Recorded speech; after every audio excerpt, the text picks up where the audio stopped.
حاضرین، آج کی تقریب جناب شفیق اختر حر، ان کا افسانوی مجموعہ احساس ناتمام، ان کی کہانیوں کا مجموعہ ہے۔ شفیق اختر حر صاحب میرے بزرگوں کی طرح ہیں، میری مجال نہیں میں ان کی تحریر پر، ان کی کتاب پر بات کروں۔ میرا منصب نہیں ہے کہ میں اس تقریب کی صدارت کروں، لیکن یہاں بولنے کا موقع دیا کچھ تو کہوں گا۔ تو حر صاحب کی تحریر کا ایک اچھا پہلو یہ بھی ہے کہ میں نے اپنی ذات کو، میں نے ساری کتاب نہیں پڑھی لیکن میں نے 3-4 کہانیوں کا افسانے ان کے پڑھے ہیں۔ جتنے پڑھے ہیں میں نے ان میں سے ہر کہانی میں اپنے آپ کو موجود پایا ہے، اور سب سے زیادہ شدت سے تو میں نے وہ نینسی، وہ کمرے میں جس میں نینسی اور رائٹر تھے، تو سب سے زیادہ شدت کے ساتھ میں نے اس میں اپنے آپ کو محسوس کیا، اور باقی یہ ان کی کامیابی۔ ایک چھوٹی سی 10 بستہ گزارش ہے آخر میں کہ آج کے بعد ایک افسانہ اور بھی لکھیے گا، اور اس کا نام ہوگا با ادب با نصیب، اور وہ آج کی تقریب کے حوالے سے کسی ایک چھوٹے سے سیکشن کے بارے میں ضرور لکھیے گا کہ یہ بھی ہوتا ہے زندگی میں، اور اس کو عنوان لکھ رکھیے گا با ادب با نصیب۔ بہت شکریہ۔ ایک خوشی تو یہ ہے احساس ناتمام کے شائع ہونے کی، اور ملک شفیق اختر حر صاحب جو ہیں ان کے کالم نگاری سے اور ایک جو ادبی صحافتی صنف ہے اس سے ایک ادبی صنف کی طرف کا جو سفر ہے اس کی خوشی تھی۔ دوسری خوشی اس بات کی کہ میں نے کم و بیش 1.5-2 سال پہلے آخری دفعہ ملک شکیل الرحمان حر کے گھر میں ایک دعوت تھی، اور وہاں پر ملک عبد الرحمان صاحب کو دیکھا تھا، ویل چیئر پہ تھے۔ ان کو اپنے قدموں پہ چل کر آتے دیکھ کر جو خوشی ہوئی ہے یہ اللہ تعالیٰ جو ہے وہ آپ کو صحت اور عافیت سے رکھے۔ اور تیسری خوشی جو ہے وہ آپ نے ابھی دی جب میرے ڈی جی بننے کی دعا کی فرمائی، اس کے لیے میں شکر گزار ہوں، اس خوشگوانی کے لیے اور اس محبت کے لیے۔ خواتین و حضرات، میں نے اس کتاب کو پچھلے کوئی 15-20 دنوں میں وہ ایک جو اصطلاح ہوتی ہے بیڈ ٹائم بک، کتاب کو سرانے رکھ کے سوتے ہیں۔ افسانے ویسے بھی کبھی مسلسل، میرا خیال افسانے اور شاعری یہ مسلسل کسی بھی کتاب کو نہیں پڑھنا چاہیے، چاہے شاعری کی ہو چاہے افسانوں کی ہو۔ اس کو تو آپ جیسے سپ لے کے کوئی آپ بڑا پسندیدہ مشروب پیتے ہیں، روز کی ایک غزل پڑھیے اور اس کو انجوائے کرتے ہوئے نظم پڑھیے، سو جائیے۔ ایسے ہی افسانہ ہے کہ آپ ایک افسانہ پڑھیں، اس کا لطف اٹھائیں، اور اس کو جو ہے اس کو انجوائے کرتے ہوئے سو جائیں۔ ناول البتہ ایسی چیز ہے کہ وہ بھی چونکہ ایک کہانی ہوتی ہے اور وہ پوری ایک زندگی کی کہانی ہوتی ہے، اس کو آپ ایک نشست میں پڑھ سکتے ہیں یا 2-3 نشستوں میں پڑھ سکتے ہیں۔ تعلق بہت پرانا نہیں ہے لیکن بہت پرانا بھی ہے۔ کلم قبیلہ سے تعلق ہونے کی بنا پر ہمارا تعلق مضبوط بھی ہے، اور جب بھی پاکستان آنا ہو آپ ہر تقریب میں پہلی صف میں ہمیشہ مسکراتے ہوئے نظر آتے ہیں۔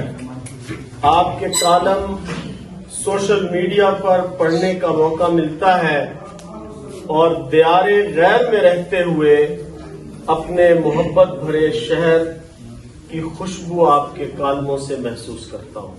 میں جب ان کو دیکھتا ہوں تو مجھے ایسے لگتا ہے کہ شفیق اختر حر صاحب جیسے لوگ جو ہے اب ناپید ہوتے جا رہے ہیں، اور جہاں امام علی مقام حضرت امام حسین نے ہمیشہ ظلم کے خلاف جہاد کیا اور ظلم کے خلاف بات کی اور ظلم کے خلاف علم بلند ہوا، تو آج قافلہ حر کے لوگ بھی وہی کچھ کر رہے ہیں۔ جناب شفیق اختر حر بھی اسی قافلے میں شامل ہیں اور اسی ادبی قافلے کے۔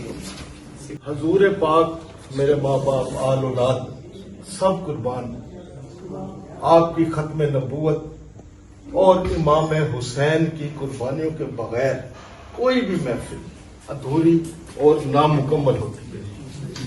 تو شاعر نے کہا، میری آنکھ کے آنسوؤں کو پتھر کر دے، یا میرے ریت کے صحرا کو سمندر کر دے، میں تجھ سے کچھ اور نہیں مانگتا، بس آئے میرے رب، میری چادر میرے پاؤں کے برابر کر دے۔ اور جو آج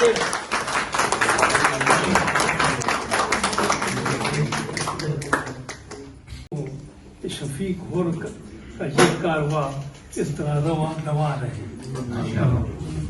اس محفل میں میں اپنے پوتے ملک عباد الرحمان کو بھی دیکھ کر خوش ہو رہا ہوں.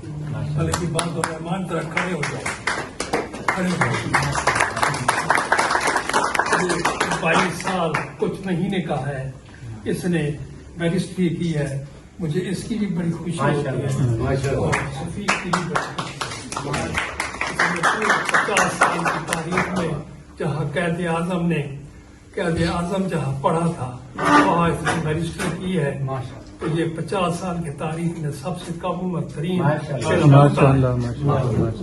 کیسا لگتا ہے اسے چاند مکمل ہو کر.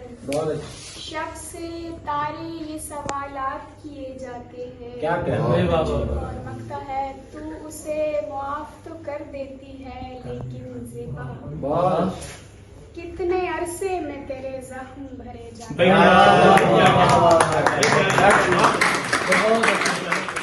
ایسے ہی ہوں ایک بیٹے باپ بہت مبارک.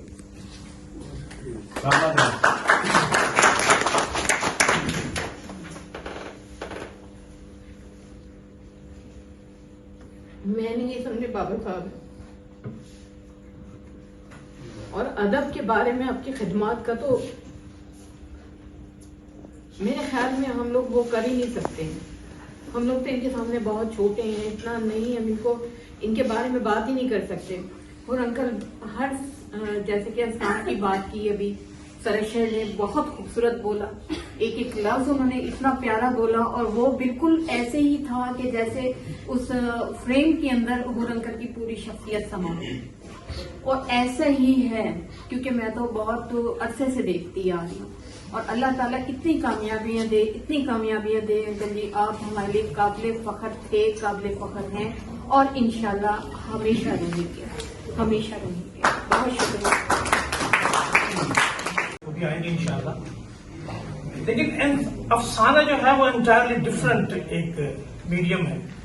لیکن میں اس پر اس حوالے سے بات کر دیتا ہوں ڈاکٹر صاحب کہ میری بڑی بہن لبنہ عروج پاکستان کی معروف افسانہ نگار تھی.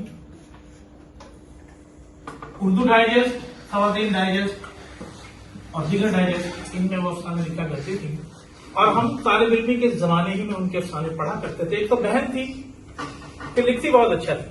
تو مجھے میرے بہن بھائیوں کو افسانے کی جزیات. ایک کہانی باپ سے اپنے روز ہی سن کے سو جاتے ہیں. ایک کہانی باپ سے اپنے روز ہی سن کے سو جاتے ہیں. ہاتھ میں خارج ہوتی ہے تو جیب میں پیسے آتے ہیں.